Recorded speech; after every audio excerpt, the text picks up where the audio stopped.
TAS's greatest strength is easily their playstyle. It is certainly not poetry. It is not jazz. That thing is hardcore metal. It is rock and roll, and it does not stop. It is continuously going. That is going to cause a lot of teams issues, especially newer teams, and I think it's why they beat FS. I think it's why they beat SKL. It's going to be Fraud Squad getting ripped to shreds. There goes the Guardian Angel this time. There is no helping you now, Jinx. That is going to be the call of the Forge. Got to get a nice piece of knockup, though, and that is going to be a huge amount of CC, keeping Pro and Murphy from being able to do anything after they come back alive. But Murphy getting shredded to pieces in the end. They feel very professional as a team. They have a like the way they handle in-game, the way they handle strategy. Having heard a couple times in there, like they feel like a professional squad. You know, they're TG sisters, so I believe that the power of TG will rub off onto them. 1 HP off to the side, and there's going to be a fight going on with Murphy taking the Elder piece. Sweezy, Frozen Incursion jumping on the Raw Dog Ross. IOIM going to have to run away from that one. Papa Bear flashing away, but it's not going to be for anything as Frozen Incursion is able to flash E right onto him. So BBZ's biggest strength as a team is that they have a lot of individual talent and experience, and they are capable of snowballing games, but when things are stacked against them, they need to also be able to keep their cool and play things out as best they can, because we've seen them crumble too easily in games that could have been winnable. The minions managed to take it out. We've got a fight going on here, and that is going to be the grand challenge coming out on the Lissandra. Lissandra's going to go into the Frozen Tomb, though, so she's going to survive for a little bit longer, but she's finally going to go down, leaving the healing zone available, and that is just going to be the rest of BBZ cleaning up that fight. Church of Alfonso has been one of those big Mystery X teams where it's early on, they were just having some issues just being able to play the games that they needed to play. And so they started off in a very weird sort of, who are they? Are they going to be able to make playoffs sort of team? And they've shown that despite the fact that they have all those losses on their record, that is not an indication of their skill level.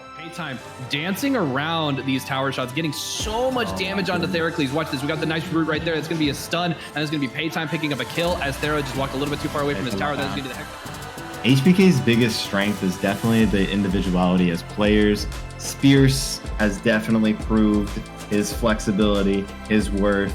Idris, powerful jungle, one of the best in the Luna League. And Pro Lupul, same thing as the support. Disaster for the side of UV as they don't have enough so far. That's going to be Civillock trying to get as much damage out as possible, but Tokyo Tree is too big. He's getting the autos out. He's going to find Civillock. He's going to dodge the taunt, and he's going to pick up a quadra kill.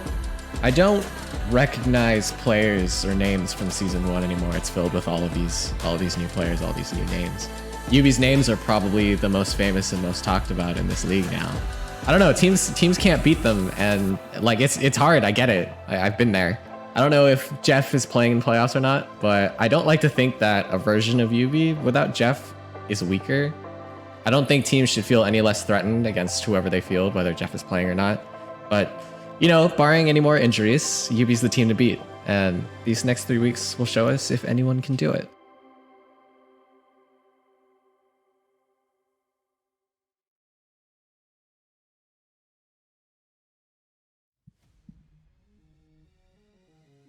Hello, folks, and welcome to Team Azorth versus Church of Alfonso, the first game of a best-of-5 series between these two teams as the playoffs for the Luna League have officially begun.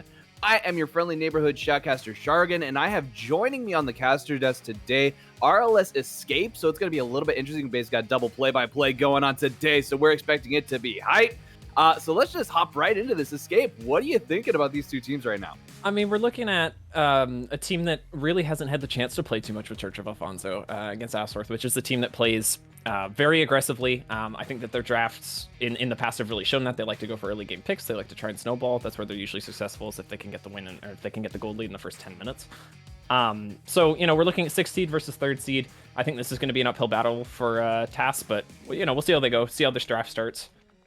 It is going to be kind of interesting to see exactly how this draft starts. And one thing I like about Church of Alfonso is the flexibility of these players. So you really kind of have a situation where, like, basically whatever champs they pick up, you don't necessarily know exactly who's going to be playing them, as they could theoretically go for a lane swap if someone's more comfortable on it.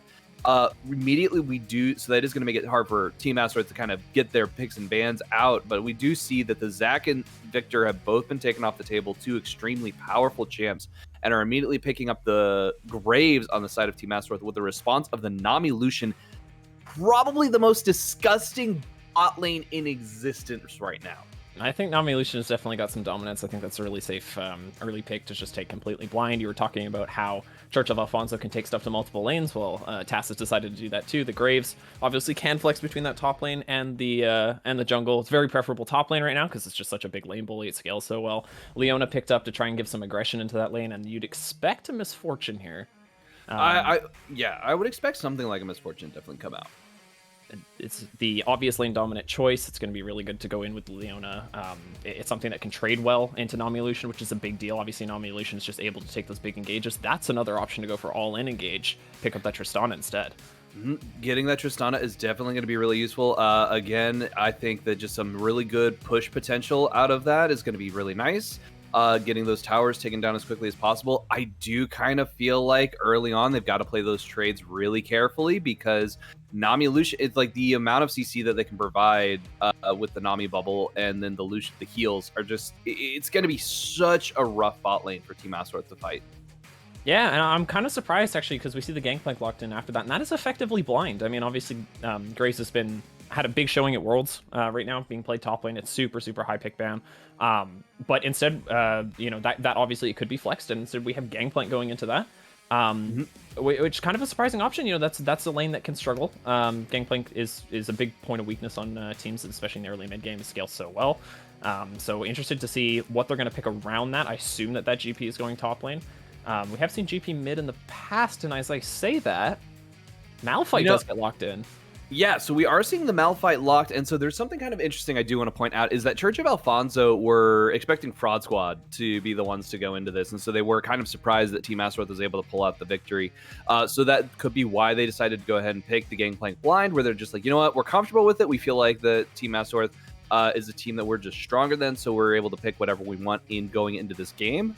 We'll have to see if that ends up playing out in their favor. And we have the Sylas and the Azir pickup to round out Team Asteroids comp. Really interesting design choice, in all honesty, because I have a feeling that might be a Graves jungle. Yeah, I like the reaction there. They see the Malphite locked in. They go, okay, we're going to pick double AP solo lanes. I assume that's where those are both going to go. Obviously, Sylas does still technically have some relevance in the jungle right now. But overall, I like looking at it. They rounded out with the Lily on the side of COF. I like this because it's going to win skirmishes a lot more effectively. You can get those pickoffs with the GP ultimate, with the Lily ultimate.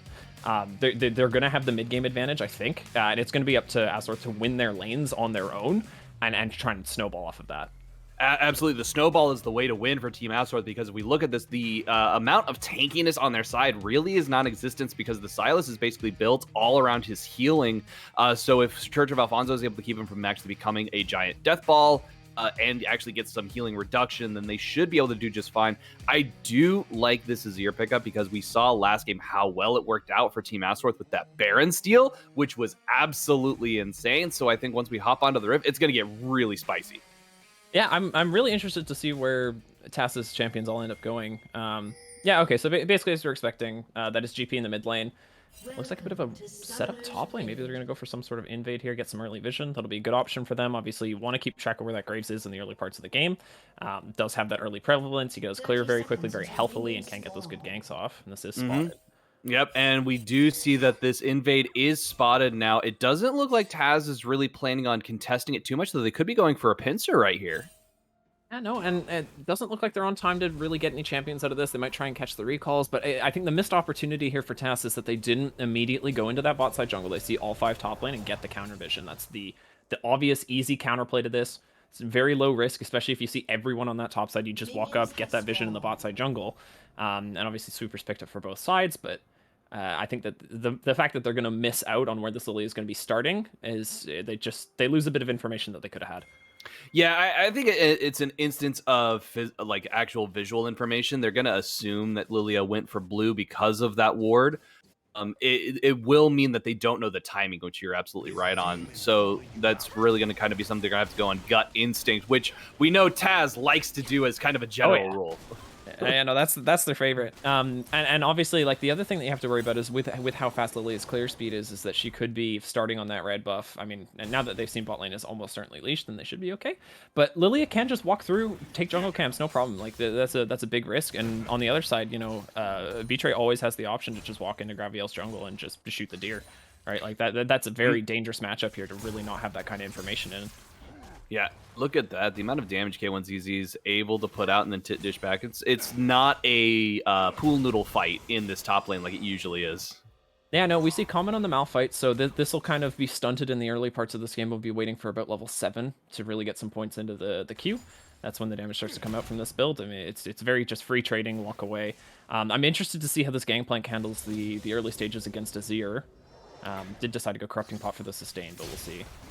Yeah, look at that. Nice right there, jumping right in on that Cold Blaster, taking a decent amount of damage, and that is going to be a good trade back and forth, although the health bars stay relatively even in that top lane. And I think what we're looking at here, right, is that these top laners are going back and forth, heavy trades, a little bit of trading in the mid lane. But currently, Graviel is behind on the clear. Oh, looks like we're going to be having First Blood right over here. Cold Blaster getting exceptionally low, but unfortunately, the burn and flash is going to come out. No Ignite on the side of Sylas. He did take the TP this round. Yeah, and that could have been a kill otherwise. But like I was saying, it's like Graviel is currently running behind on the clear. So if there's going to be anybody top lane first, it's going to be Betray. So that could be instrumental with both these top laners just being so low in HP. First jungler to be there, it's going to be, you know, which jungler can get to Crab first. This is where this is going to really open up the game.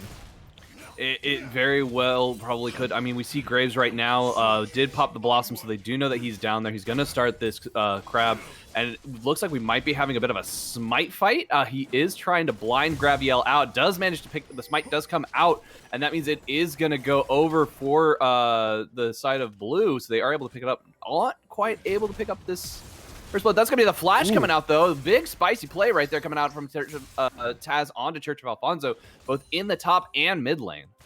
I think it kind of hurts that Hisme didn't immediately make that reaction to come over and just help with that Scuttle Crab, especially if Betray wants to go for that play. See a little bit of ooh, look at that. Nice coming out. Cold Blaster is going to get smacked around, and the King Breaker comes out. King Slayer, King Slade, Mountain taken down. Well played by K1 to get that solo kill, and that's important to get that Sylas ahead. Didn't need the help from the jungle, and now Betray is just free to go and take those Krugs. It looks like we have a bit of a slow push coming in. K1's going to be able to very comfortably TP. Has the CS lead right now, has the kill lead, has the double stack on Darkseal, and that's a good start on the top side of the map across the board, both Crab and the solo kill for TAS. Yeah, see, one thing I love about Sylas is he basically takes any AP-based ultimate and says, whatever you can do, I can do better. So while, like, I feel like picking it into this Malphite is probably, like, the best thing you can possibly do, because you always want that Malphite ult.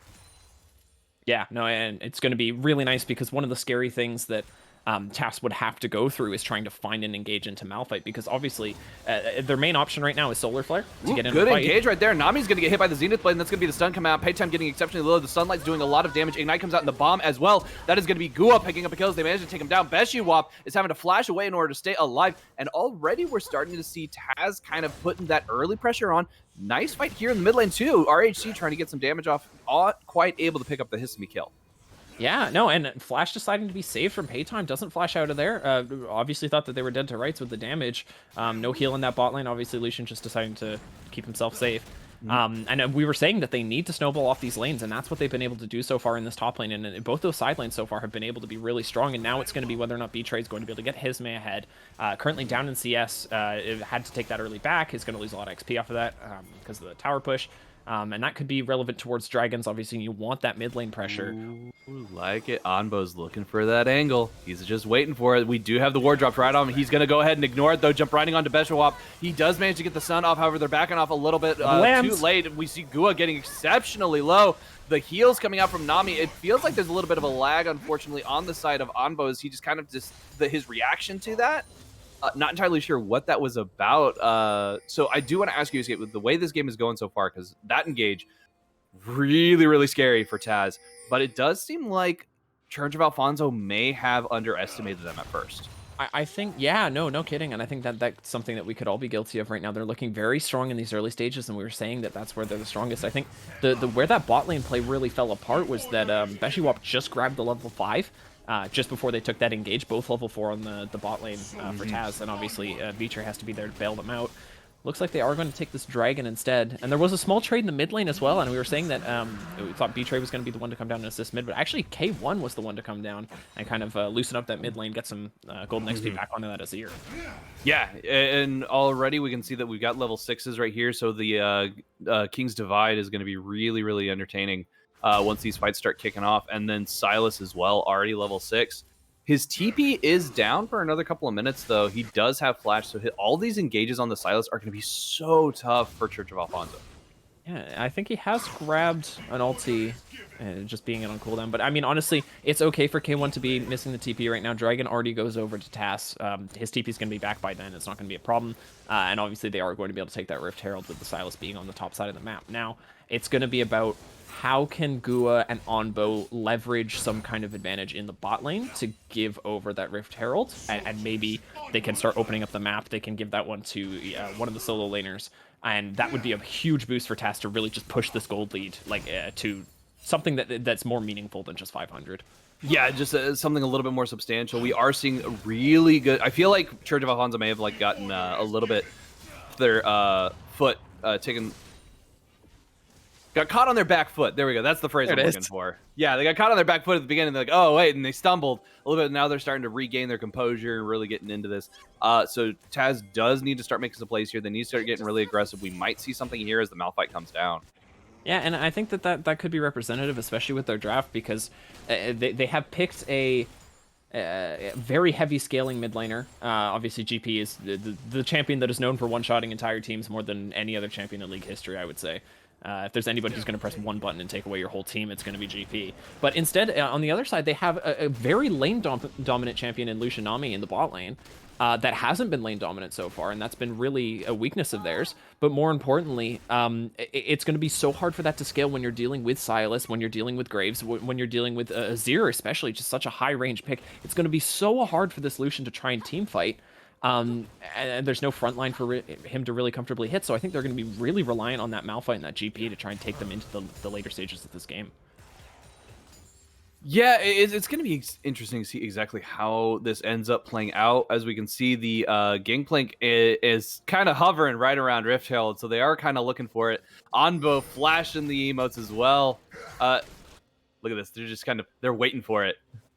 Yeah, I don't think RHC is going to find anything, though. Obviously, Graviel not being there to contest, and we were saying that they wanted to find some priority. Well, here it is in the bot lane. They've got that priority sorted out. Mid lane's able to roam in, and that is going to be Rift Herald over to TAS. Oh, there we go. We got the Malphite ult coming out as he dives right in onto Cold Blaster. Cold Blaster getting exceptional, though. If he had Ignite, that would have been a kill right there, but still, that is a very low mountain. He's kind of just crumbling under his own tower. Yeah, and then here's the problem is that you may have survived that initial engage. Right in on there, and that's going to be a nice bit of damage as once again the Kingslayer picks up a kill, and the Cannon Barrage is just a few seconds too late. And just immediately followed up by Rift Herald. This has been really good macro play, actually, from TAS, which is not something we see from them now. Looks like Church of Alfonso is going to try and answer on the other side of the map with this Lilia to go for a gank. They do have TAS pushed under tower, but that is 4 plates down topside going into that Silas. Right there, we were talking about how they needed to extend their gold lead. That has taken them now to almost 2K. They've started, they were at this before, and K1, and unfortunately, Church of Alfonso has just been able to CS really well and keep themselves up.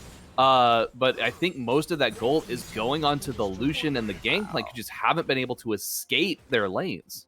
Yeah, no kidding. I mean, it's been really good on Beshuop and for RHC because they've both been able to get these CS leads. The lead that Beshuop currently has is about the same as what the kills worth for Gua. So evening out that lane, obviously got to take those recalls, but just looking at the items, they're about even right now. RHC has the lead in the mid lane, and that's very good for your Gangplank. Like we said, it's like that's going to be really important for them. I think where we're really missing a lot of pressure right now is from Graviel. I think we're going to need to see maybe find some stuff now that we're on level 7 now. That's when Lilia can start to look for ganks. We got Dragon coming up in about 40 seconds. I think we could see a big skirmish. Yep. Dude, I am loving Hisame's Azir into this Gangplank. He literally cannot set anything up on there. We got the Solar Flare coming out, and we have the Flash from Paytime to avoid the center so they don't actually get stunned. However, they're still going to get caught out anyway as they are taken down. And we have Silas taking the culling, and he just absolutely shreds through his health bar as this is going to be a nice push in on this bot lane.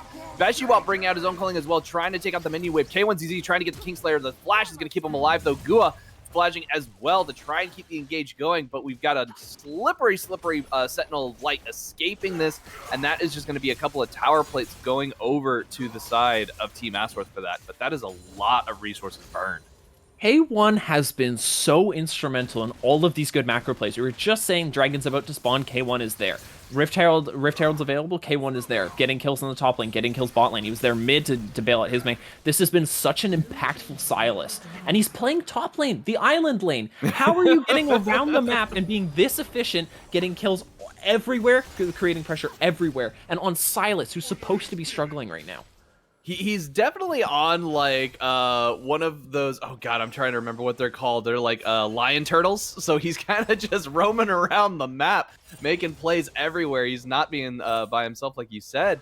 And I think like we always talk about whenever we're talking about Team Asworth, I feel like we're talking about Gua and Anbo and or Hisami in the mid lane.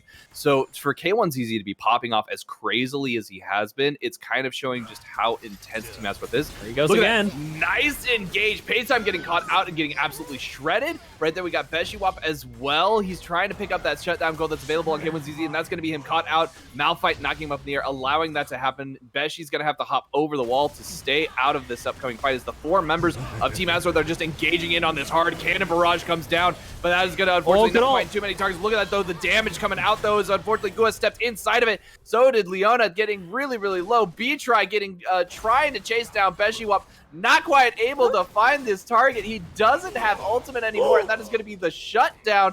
B-Try took down RHC, but Graviel took him out of the play. Oh my, okay, that fight was just, that started as a quick 2v2 in the bot lane, and then evolved into a 3v2, and then a 4v4. It just went all over the place. Great play from Hisame to go around the side and push Beshiwap, who was really just uncontested free firing, getting a lot of damage down, interrupting, but another engage instantly killed. That was no time for me to hop in on that. Wow. Yeah, just immediately K1, and still having that presence, even though he was dropped in the bot lane. There's the wave. Oh, we have the Tide Caller coming out. I like that. I feel like that was a little bit cheeky, just kind of like getting him out of the way. Didn't quite able to find a target. But that right there, this is showing exactly why TAS is a team that really needs to be taken seriously, because they've kept that 2K gold lead. They've started to increase it now to 3. And Church of Alfonso is very slowly starting to lose their grip on this game. Yeah, no, built up to that 3K gold lead, or just about 2.5K gold lead now. K1 on the scaling pick.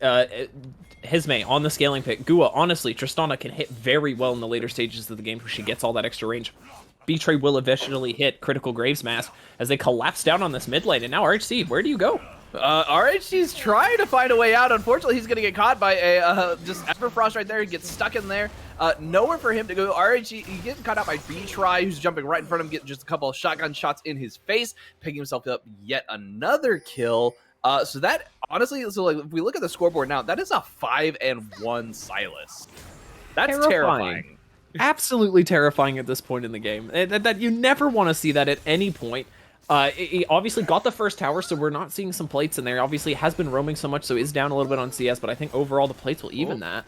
That's kind of interesting. I like that B-Try just brazenly jumping over the wall right into the Lilia, stealing their camps out from under them.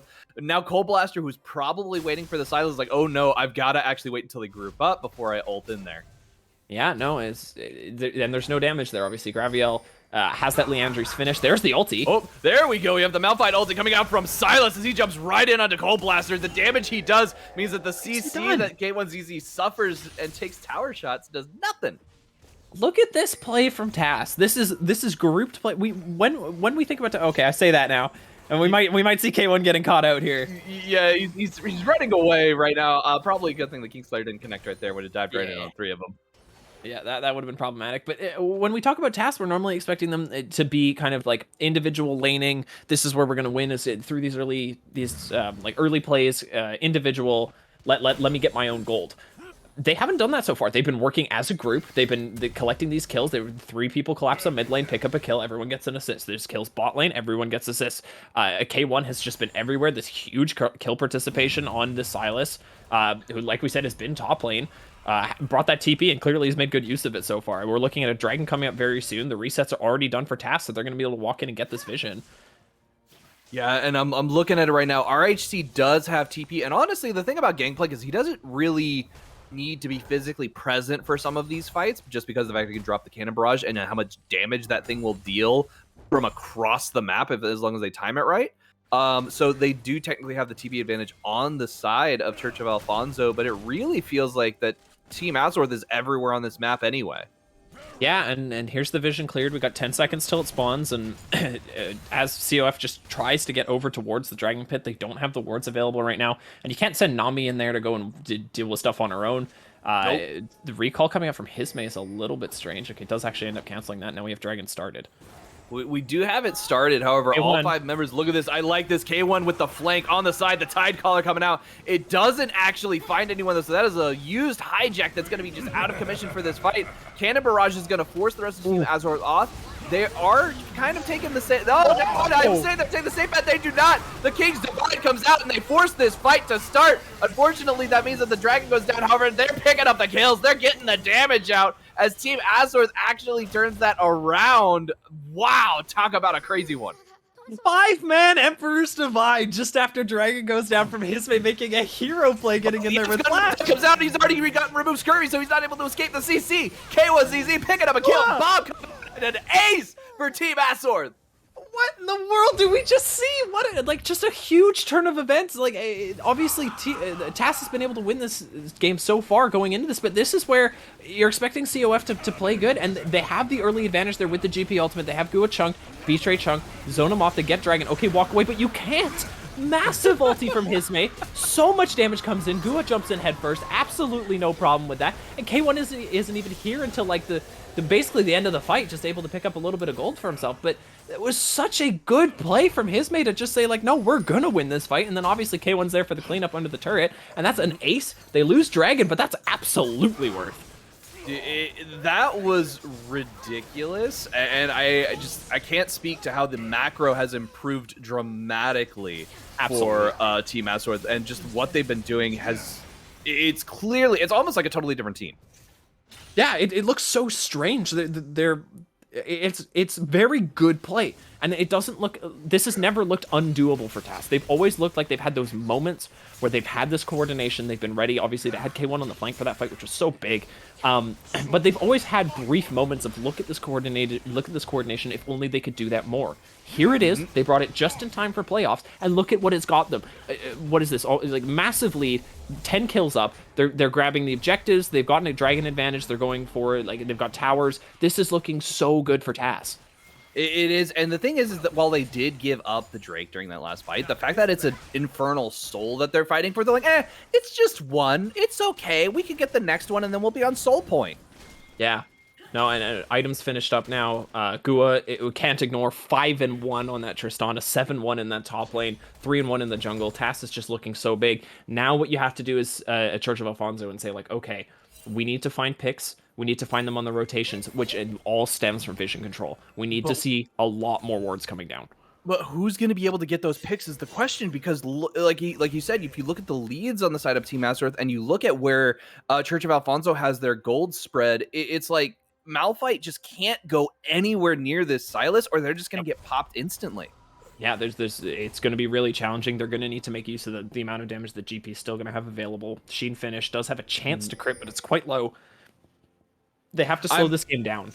Yeah, I'm kind of surprised that Sylas has chosen not to finish the Medjais and go for that. They just have a full Dark Seal at the moment.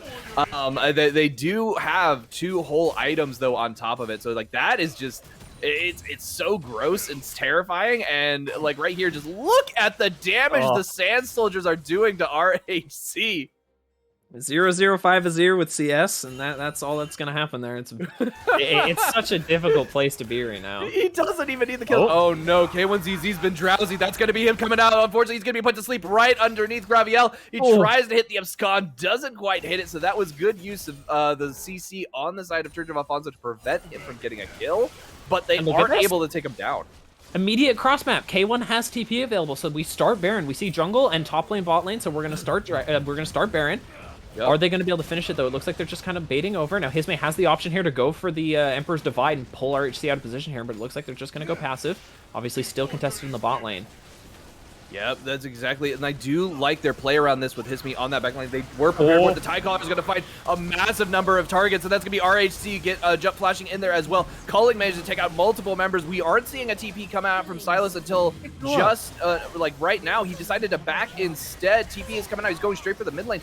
Baron goes down. Double kill going out as well. The fighting on Team Asteroid, they're able to get all of that despite all the way things went. And we're looking at K1 this whole game. Betray and Gua just putting on a clinic in that Baron pit. Obviously, Betray winning the 50-50 in the smite fight, which is a big deal. You're dealing with Lilia W. That's a problem. But good on Betray to get that smite down. They have the Baron buff. Gua takes on 2 people around the blue buff, and then Betray sitting in the middle of the pit, just winning with shield bow. Oh my goodness, this is just ridiculous. And this Baron push is probably going to end up being game because you're going to have Rift Herald hit onto 2 objectives. They're not going to be able to take down the, they're going to take down the inhibitor before it has a chance to charge. So that could be, if they stick with it, now they're going to let it go. No, I think that's right. Smart play, smart play. Yeah, I think just taking that inhibitor now. Obviously, the problem is that you are now filtering gold freely into the base of Church of Alfonso. If Church can stop right now, if this is the highlight of the game right now, this is as far as they get. They try getting pushed back by the blast code, just slightly off place. Oh my goodness, but doesn't even matter. I don't think it does. They just turned that accidental possible kill on Betray into a team fight that Team Azeroth is winning, and they're just absolutely crushing Church of Alfonso. They are showing them live. The heretics have wiped out the Church of Alfonso. What was that? 5-0. What in the world? The gold lead. This is just wallets hitting against wallets right now, and I was just saying what COF needs to do right now is just put the game on pause. Let this gold filter into your base, put it onto your Gangplank, put it onto your Lilia, give yourself a chance. Instead, a weird opening appears, the Malphite ulti miss, and then suddenly a 5-0 team fight, and it looks like this is going to be game 1 to TAS. Game 1 to Team Azeroth. Talk about an ending. What is that? That is absolutely fantastic. What an opening to the Luna quarterfinals. 22 I'm at a loss for words. Okay, as much as that last fight looked a bit clustery, right? That was the early game advantage that they already had built. Oh, we got an esports. That was Pockets dealing the damage there. That was the item advantage that they already had, and that is where that's why they're able to take that kind of rough team fight and turn it into something so huge there.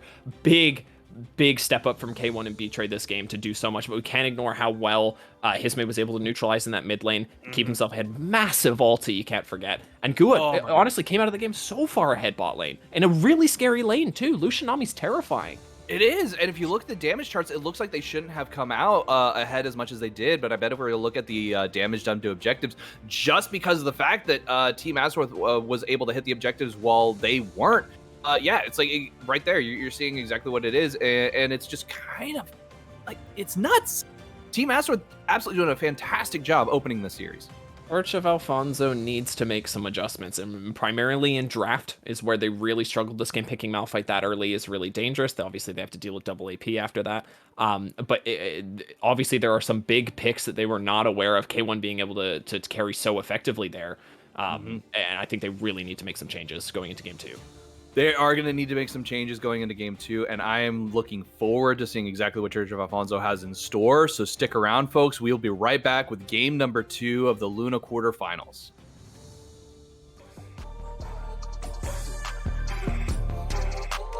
I'ma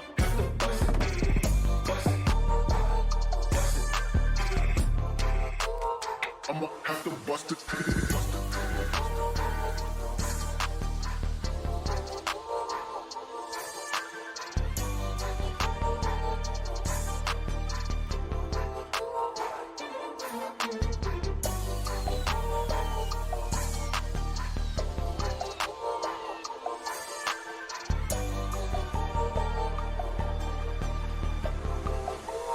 I'ma have to bust it.